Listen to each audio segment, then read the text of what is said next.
A major storm is set to impact the United States from tonight through Wednesday, bringing severe weather across multiple regions.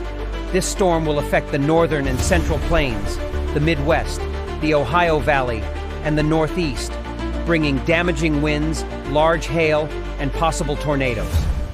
Currently, the weather is calm, but storm cells forming over South Dakota, Wyoming, and Colorado tonight signal the onset of severe conditions.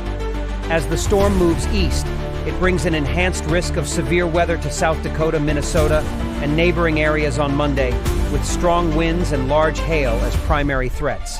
Stay prepared and informed. Secure outdoor items, review your safety plans, and keep tuned for further updates.